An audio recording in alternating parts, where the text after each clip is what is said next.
النهارده هنتكلم عن اكتر حاجات ندمت انا عملتها في المطبخ، عيوب وحاجات حصلت معايا ندمت ان عملتها. يعني لو يرجع بيا الزمن مش هعملها خالص. اول حاجه هي البلاطه الديكور. البلاطه الديكور انا لما جيت اخترتها واعملها، قلت للراجل اللي بيركب السيراميك انا عايزه يكون ارتفاعها في الحته الفلانيه اهي اللي عند الفيش عشان تكون واضحه وظاهره، واكدت عليه بالظبط ارتفاع اللي انا عايزه فيه بلاطه الديكور. اتفاجئت بقى ان انا بعد ما حددت مع ارتفاع واتفقت معاه، رحت الشغل، رجعت ما لقيتهوش عاملها لي في الحته دي، لا، عاملها لي في البلاطه اللي فوقيها. انا كان اوريدي مخلص المطبخ كله، كان كله اتركب. فقلت له انا محدده معاكي الارتفاع، البلاطه الديكور انا عايزاها فين بالظبط. هو قال لي اه يا مدام، هو بس انا استحرمت احطها في الجزء ده عشان هيكون فيها تكسير لكل الفيش، فكل بلاطه الديكور في المكان ده هتكون فيها الفيش والزراير، فمعظمها هيتكسر. هي كان راجل كبير في السن. انا وقتها كنت متمالكه نفسي، يعني كنت متضايقه جدا، يعني حقيقي، يعني انا عارفه بعمل ايه يا ابني، يعني عايز اقول له، يعني مش عارفه اقول له، يعني اقول لك ايه. يعني طبعا في الارتفاع ده مش هتكون ظاهره، يعني ارتفاع بلاط الديكور ليها ارتفاعات وستاندر معين بتتحط فيه، وانا مأكده اوريدي معاك المكان فيها. فساعتها يعني قلت ما كان قد صار ان هو اوريدي المطبخ اتركب. يعني اكيد مش ههدر وهخسر في البلاط او مش عارفه ساعتها. فقلت خلاص تعوضت ربنا على الامر ده وخلاص. بس يعني فالمطبخ كل متداري تحت الجزء العلوي، ما عدا بس الجزء اللي فوق الديب فريزر، عشان الجزء العلوي عالي عليه، هي بس الزهره فيه. لكن كل بلاط الديكور عندي في المطبخ كلها بقى متداريه تحت الجزء العلوي من المطبخ. طيب انا لو رجع بيا الزمن بقى شويه كده وهعمل بلاط الديكور، وهل هقف على الراجل بقى وما امشيش واشوف له حل، اشوف حل معاه، يعني ما اعرفش هشوف حل معاه ازاي ان هو يعملها لي في الجزء اللي من تحت، ولا هعمل ايه؟ بصوا حقيقي انا لو رجع بيا الزمن، لا، مش هعمل بلاط الديكور اصلا خالص. يعني هلغي فكره بلاط الديكور، هعمل السيراميك كله ولون واحد فاتح، مش هحط زحمه بلاط الديكور.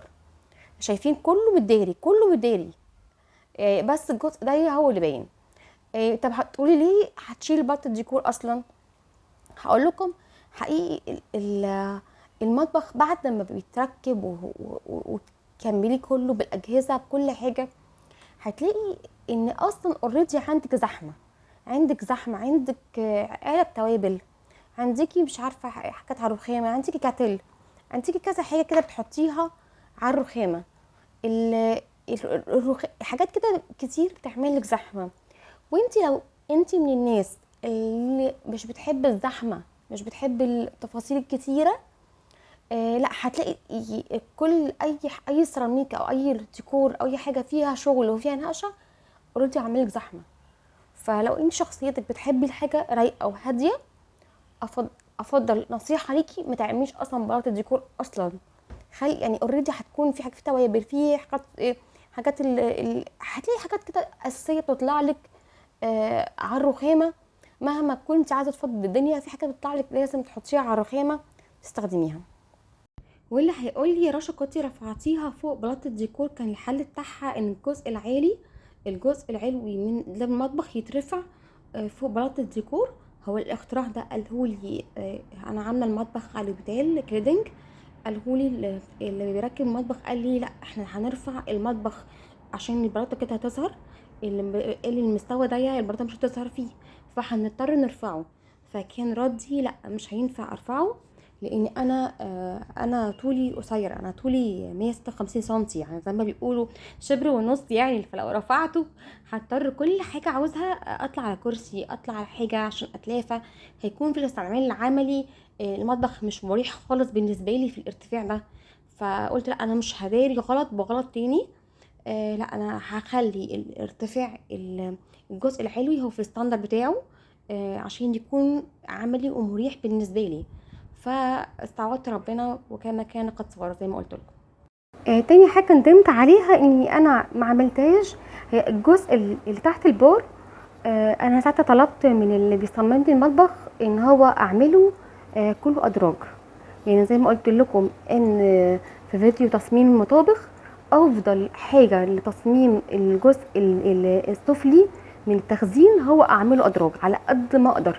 نعمل ادراج، ده بيسهل قوي في التنظيم واستغلال المساحه.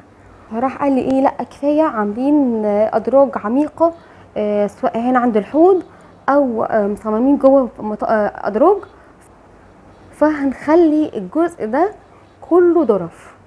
وكمان عشان المساحه مش مساعدانا كتير، يعني فهنا عمق الرخامه حوالي 45 او 50 سنتي، فعمقه كويس. مش عارفه ليه قلت له اوكي. يعني عايز اقول لكم لا، ندمت. يعني انا هنا حاطه كل صواني الخبز بالمنظر ده. انا لو كان درج بيطلع لي احط فيه الصواني هيبقى احسن بكتير. وكمان لو الطاسات تتحط في درج بيبقى استغلالها احسن.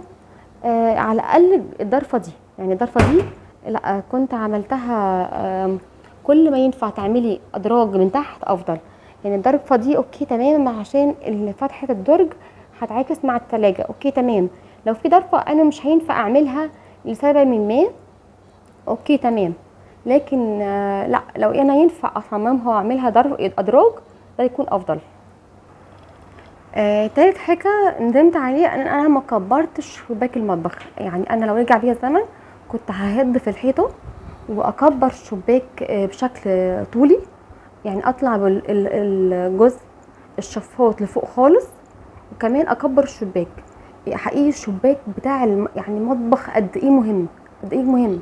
يعني بيدي تهوية، اضاءة، لا بيفرق جدا.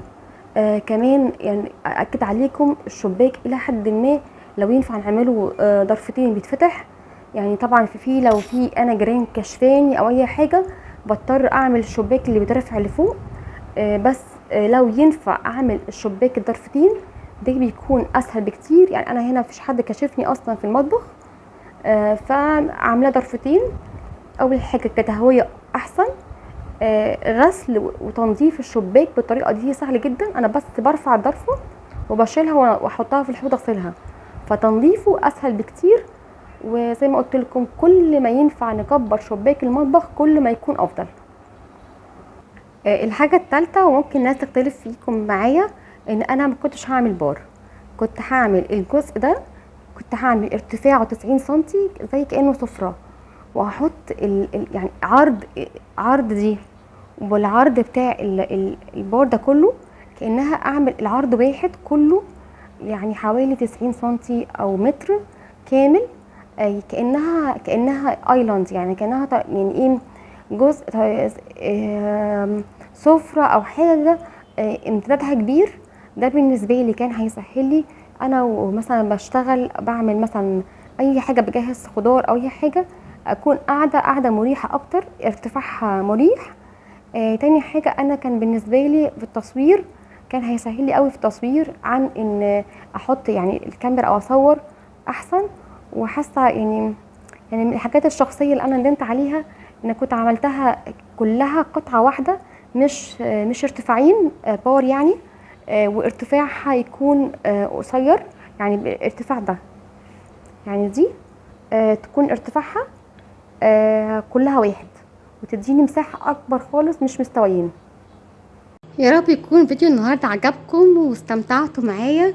لو انتي مش مشتركه في القناه فعلي زر الجرس واشتركي عشان اي فيديو بينزل في القناه يوصلك اشعار بيه. اشوفكم فيديو جديد من اسلوب حياه.